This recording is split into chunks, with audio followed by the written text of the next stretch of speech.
So like, can you find fulfillment in your work your entire life? I don't know yet. I can't predict the future. Right? I say, look, I don't see myself feeling that fulfillment, feeling that successful. What was it? I'm just trying to understand. That's very nice. You're traveling, you're moving to different places, you're doing photography, you're living like a dream life. Then after some time, I feel like, okay, why am I doing it? Sense of fulfillment. Why can't you be someone who's a working professional, but also follow someone? I am that. Light bro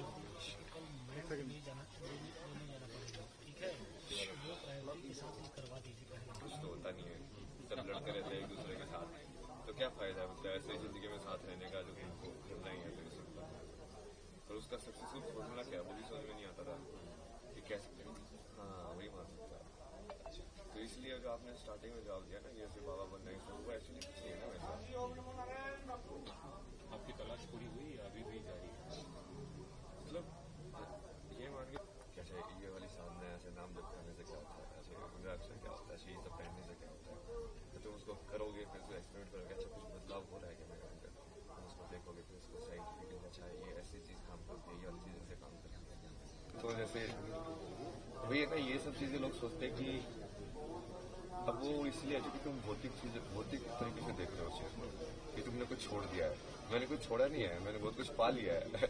अभी मेरे पास इतनी capability है, मैं पूरे संसार को घुमा सकता हूँ। अब वो कहाँ से मिली है? क्या वो बड़ा से बड़ा भी इंसान घुमा सकता है? नहीं, मैं घुमा सकता हूँ।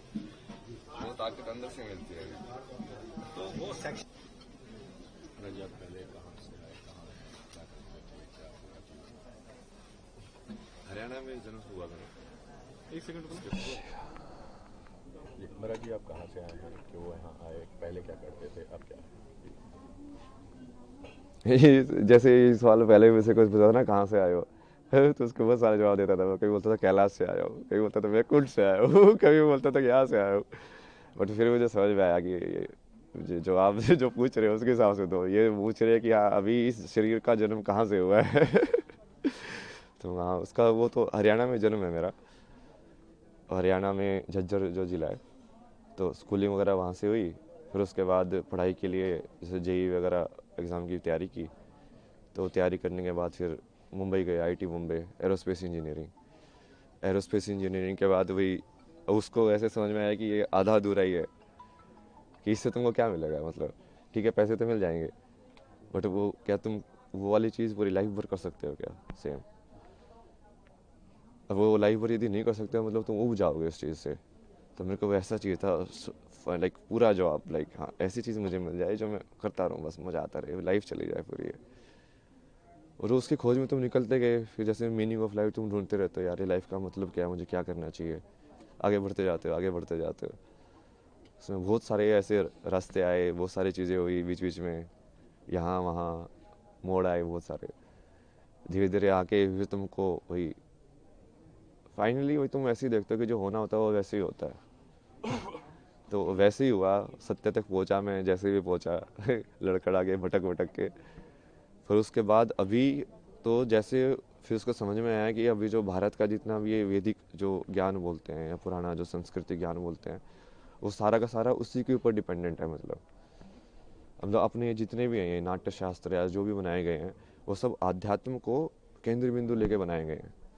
सब राग जो डिज़ाइन हुए हैं, म्यूज़िक से लेके परफॉर्मेंस से लेके फिर रहन सहन से लेके फिर जो जो परिवार का जो विधि है, शादी का विधि है, संस्कार जो होते हैं बच्चों के सारे ये उस चीज़ को केंद्र बिंदु लेके डिज़ाइन किए गए हैं। पूरा सिस्टम जो पूरा जो जैसे आश्रम की व्यवस्था थी पहले कि हाँ ब्रह्मचार्य आश्रम होगा, गृहस्थ आश्रम होगा, तो वो पूरा वैसे ही उन्होंने बनाया है कि अब इस माया में तुम कैसे डिज़ाइन करो कि वो आध्यात्म वाला जो कनेक्शन है वो बना रहे, कि लोग खो ना जाए ज़्यादा।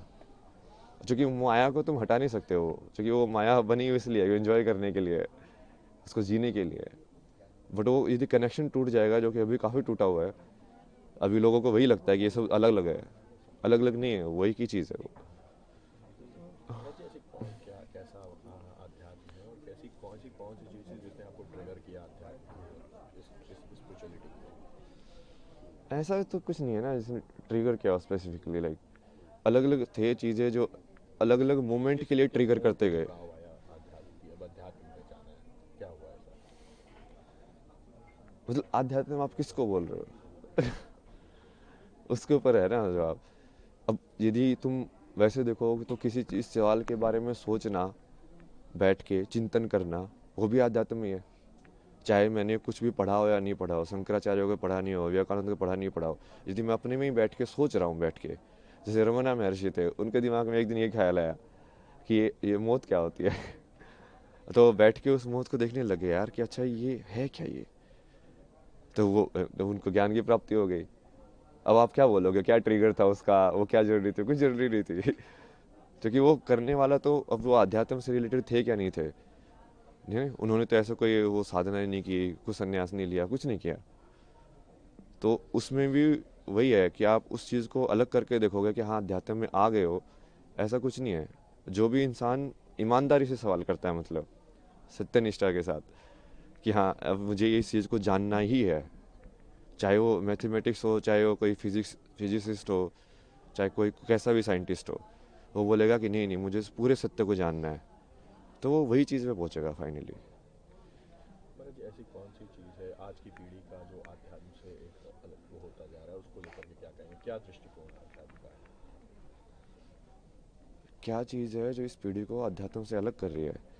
और दृष्टिकोण क्या होना चाहिए? दृष्टिकोण तो यही होना चाहिए कि ये सब उसी के ऊपर ही बेस है, कि जो बेस है वो आध्यात्म ही है।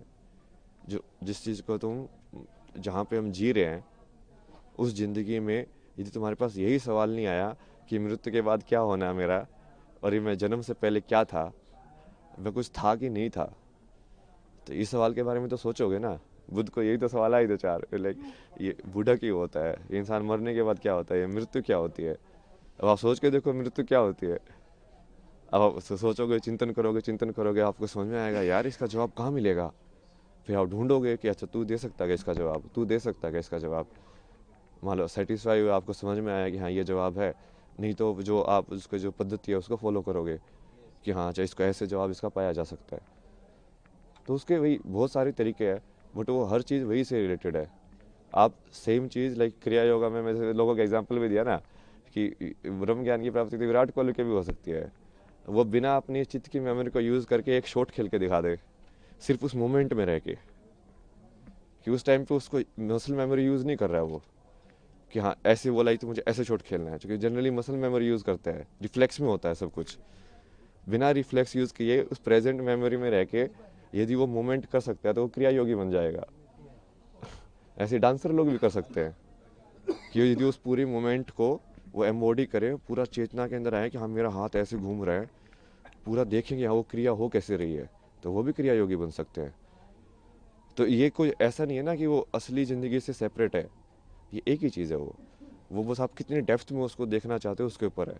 अभी हम पूरा सुपरफिशियल उसमें देख रहे हैं, और इसके भी बहुत सारे कारण हैं। मतलब ये पश्चिमी सभ्यता का असर है। अब ये सुबह जैसे वो फ्रांस में एक थी, उनसे बात हो रही थी, वो यही बता रहे थे कि वहाँ पे तो लोग बहुत क्लोज्ड है, मतलब, और वहाँ पे लोगों को इन सब चीज़ों में इंटरेस्ट नहीं होता है।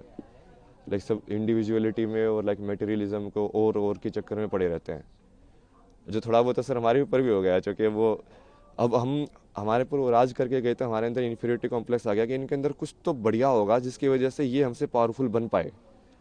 तो हम फिर वो चीज़ को उसके पीछे पड़े हुए कि इनके पास जो था हम भी वही चीज़ सीखें ताकि वो चीज़ रिपीट ना हो। लेकिन वो सही अप्रोच नहीं है, क्योंकि उनके हालत देखो ना, यूएसए के अंदर 50% लोग मेंटल हेल्थ प्रॉब्लम्स में हैं। अब क्या हो, ऐसा बनना चाहते हो आप, ऐसा बनाना चाहते हो देश को? और अभी विदेशी जो होते हैं वो आध्यात्म की ओर आ रहे हैं, हमारे यहाँ आ रहे हैं, लेकिन जो हमारे लोग हैं वो कहीं ना कहीं विदेशी परंपरा को अपना रहे हैं, ऐसा क्यों? ये यही है ना, उसकी वजह से हो। ये अब जैसे आपके ऊपर मान लो कोई आपसे ज़्यादा ताकतवर है, तो आप सोचोगे यार इसके पास ऐसी कौन सी शक्ति है कि इसको ज़्यादा ताकतवर बना रही है मेरे से, तो आपका भी रुझान उसी की साइड होगा। तो आप सोचोगे यार ये लोग साइंस पढ़ के, ये एटम बम बना के, हथियार बना के ये दुनिया पे राज कर सकते हैं, तो मैं इससे बड़ा हथियार बनाऊं। तो सब उसी रेस में पड़ जाते हैं फिर वो, बट उस रेस का तो कोई अंत ही नहीं है भाई। मेरा जी एक और क्वेश्चन है कि ऐसा क्या था आध्यात्म में जो आप इस ओर आए, इतनी सरल जिंदगी छोड़ के इतनी कठिन जिंदगी में आने का निश्चय किया, किस तरह का परिवार में क्या इसमें रिएक्शन रहा आपका? नहीं, इसकी चॉइस नहीं होती ना। रियल में आप देखोगे ना, बहुत सारे लोगों की यदि जीवनी कहानी पढ़ोगे तो आपको समझ में आएगा कि ये चॉइस होती ही नहीं है वो, क्योंकि तुमको यदि वो चीज़ की तरफ रुझान है ना, तो तुम इस लाइक उसको चीज़ तुमको खींचती रहेगी अपने साइड, उस लाइक वो बुलाती रहती है कि हाँ, अब तुम जाते रहते हो उसके साइड, एक के बाद एक के बाद एक। तुम चाहोगे कि नहीं मैं फिर से लाइक इस चीज़ में जाऊँ मेन स्ट्रीम में, बट वो होगा ही नहीं, तुम खुशी नहीं रहोगे। अब तुमको हमेशा ऐसे लगता रहेगा यार नहीं यार, ये मेरे लिए नहीं बना है, ये मेरे लिए नहीं बना है। तुमको कुछ और करना है, तुमको कुछ और करना है। किस तरह की जॉब थी मैंने की आपकी? क्या जॉब थी आपकी? जॉब तो बहुत सारी अलग अलग टाइप की किया है मैंने। लाइक अभी जो लास्ट जॉब थी वो तो इसमें थी, यूआई यूएक्स के अंदर, ये ऐप्स वगैरह डिज़ाइन करना, वेबसाइट डिज़ाइन करना, इसका फ्लो वगैरह डिज़ाइन करना। उससे पहले जैसे जिसमें भी काम किया मैंने, ये ट्रैवल फोटोग्राफी या डिसोर्स करके एक प्रोजेक्ट है आईआईटी बॉम्बे का, गवर्नमेंट स्पॉन्सर प्रोजेक्ट था। उसमें बेसिकली वो डॉक्यूमेंट करने के लिए इंडियन आर्ट्स एंड क्राफ्ट और हिस्ट्री को, तो उसके थ्रू ऐसे मैं बहुत जगह पे घूमा, बहुत सारी चीज़ें डॉक्यूमेंट किए मैंने, पुराने टेम्पल्स लाइक पेंटिंग स्टाइल्स और ये सब। उसके बाद जैसे इसमें भी काम किया मैंने, मैगजीन्स वगैरह में, फिल्म मेकिंग भी की मैंने, डॉक्यूमेंट्री फिल्म में मेरी लाइक फिक्शन फिल्म भी है। बहुत सारा कंटेंट है भाई। महाकुंभ को लेकर के क्या संदेश देंगे? किस तरह की व्यवस्थाएं लगी आपको? क्या व्यवस्था तो सही है, अब उसमें मेन जैसे मैं तो ये चाहता हूँ ना कि ये सारी चीज़ें सिर्फ आध्यात्मिकता से लिमिटेड ना हो। यहाँ पे बेसिकली महाकुंभ के अंदर देश के सबसे बड़े बड़े साइंटिस्ट भी आने चाहिए। वो इसरो के साइंटिस्ट वही बैठ के तुम डिस्कस करो ना विज्ञान को, और वो बोलो उन बाबा को कि यदि तुम्हारे पास ज्ञान है तो तुम इस चीज़ का भी जवाब दो। तो वो जब चीज़ें मिलेंगी तभी होगा एक साथ वो, कि वो तभी वो समझ में आएगा कि हाँ ये चीज़ें तो जुड़ी हुई हैं। परिचय देना आपका? अभय सिंह, हरियाणा से। एक मिनट और इंग्लिश में इसको पढ़ो। जी महाराज जी, where do you have came here? What was the purpose of coming in spirituality, and how do you connect spirituality towards the science, to the science, from the science? I am come from Haryana. I was born in Haryana. Then, like life took different turns. So I went to like IIT to study. Then changed the path from engineering to arts. And that also didn't work. Then changed again. So kept changing unless like I arrived at the final truth, you can say. Then after that I started exploring. Okay, so what is it like? It makes it. What is it the other people have discovered about it? Then I started like when you see Sanskrit, like how Sanskrit was written and composed, what makes Sanskrit so special. So if you see the Maheshwaraya Sutra, like this Panini says like he was in meditation, then he got this sutra. It's like the Damru of Shiva, like Shiva gave him this, which is the base of the Sanskrit language. Then how it is composed, like with respect to grammar. So all of this knowledge, like it should be combined.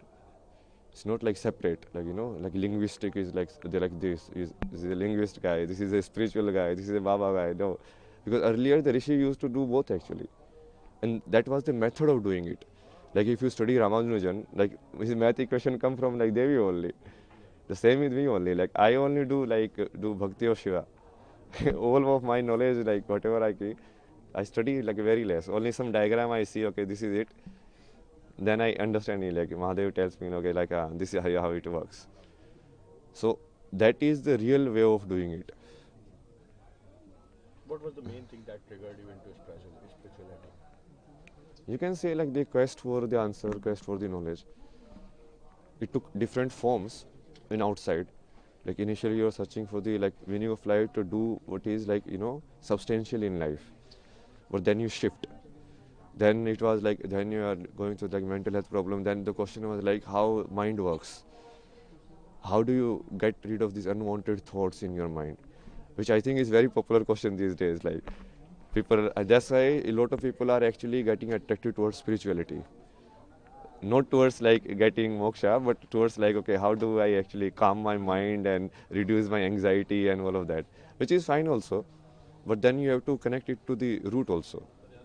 Like what is the base of it? Why so many techniques and meditation techniques are there? It's not just to calm your mind. It's basically there's a different motive to it. and what is that motive, and why is that motive so important that so many people have done and like given their entire life to it. You have lived a so smooth life and came into hard life. How was your experience and what you are experiencing here only? No, I won't say like that was smooth and this is hard, because what seems hard for you from outside, it might be a natural tendency for me. Like sleeping outside in cold, it might not see it as hard, no. I might see like sleeping in a closed Delhi place where there is no air, polluted air, no light coming. You don't even know when sun rises, sun don't rises. That I will consider hard, because then you have completely lost connection with the environment. Now here at least you know you are with the nature, so it's much better, much easier than staying in completely closed cities and like that life. So it's a perspective. Like that was hard and like this is like easy, or like that was easy, this is hard. For me, it's like same only. You was an aero engineer, which is so viral. So, what did that help you to connect with spirituality or astrology or anything else? Not really, but it does develop your logical thinking, reasoning capabilities. Like because when you study science, your reasoning capabilities increase, right? Your IQ, that we say. But then when you do like arts and everything, your EQ increases, your emotional quotient. You become more empath.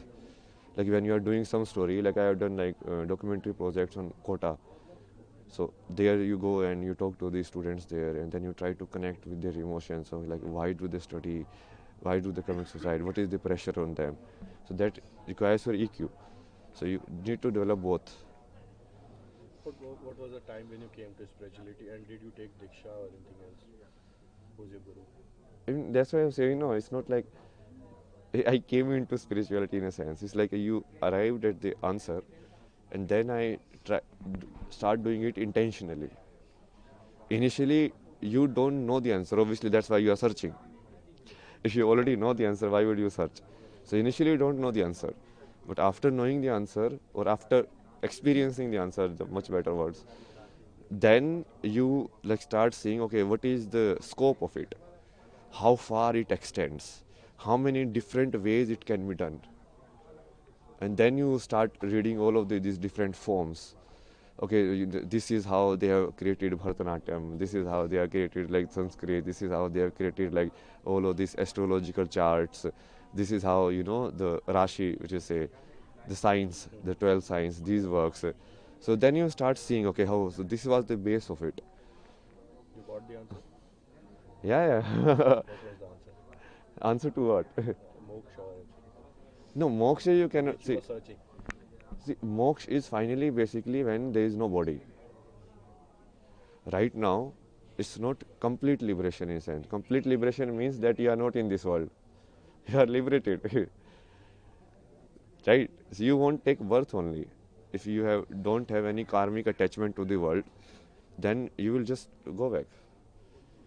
So that will happen in the end, like complete moksha that you are saying, complete mukti, like liberation. Your name? Abhay Singh.